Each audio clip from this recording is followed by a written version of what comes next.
It is also unclear who else in the company knows about the triggers. Casano knew, of course. Bremker says he knew as well, but they didn't trouble him.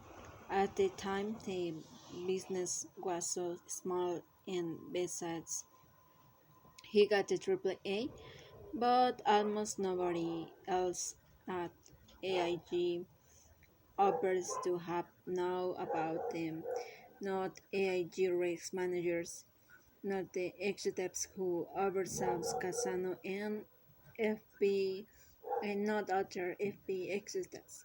Every quarter, send a memorandum to management up to date its positions and exposure.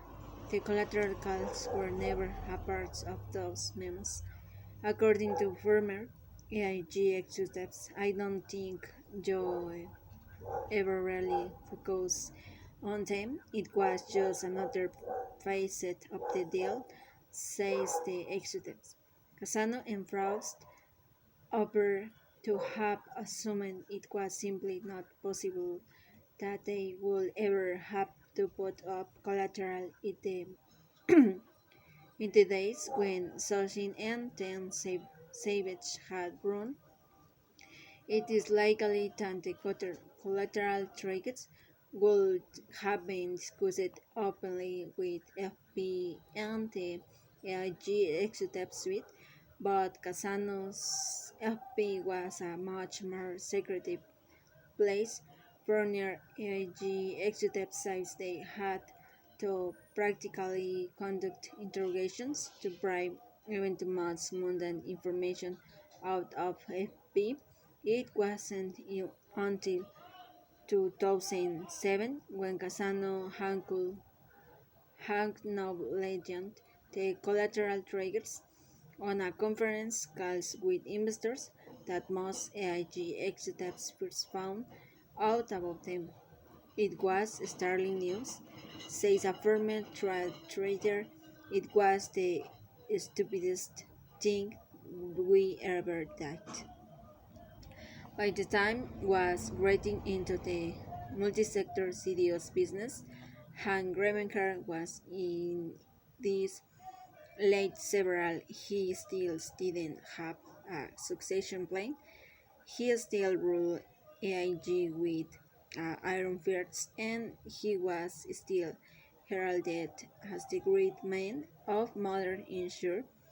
Even struck by 2004 again ranking 10 of the fortune with almost in revenue and more than $12 billion in profits. Grevenker style managed to reach out percent earnings against each year. Um, it seemed a miracle.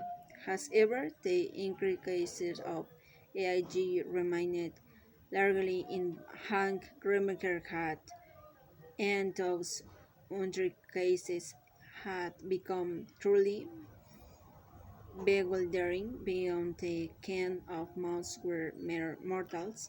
When AIG set up a new subsidiary, it often launched a dozen or more surrounding subsidiaries to take advantage of tax laws, reinsurance possibilities, a whole gamut of small advantage. It had literally hundreds of much subsidiaries. There was a kind of screaming mentally, says someone familiar with the AIG culture. They always seem to be thinking, how do we beat the system?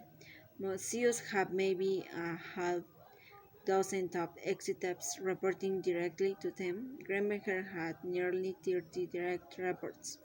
That meant that only Greenbaker and maybe his longtime sidekick Ed Matthews had complete grasp of AIG's convoluted business. It also meant that nobody besides Greenbaker and Matthews understand at the rise the company was taking. In other firms, there are check and balance, says a firmer. AIG Consult so far has a call there. AIG had no formal risk functions. In effect, Hank Remaker was AIG one-man rights department.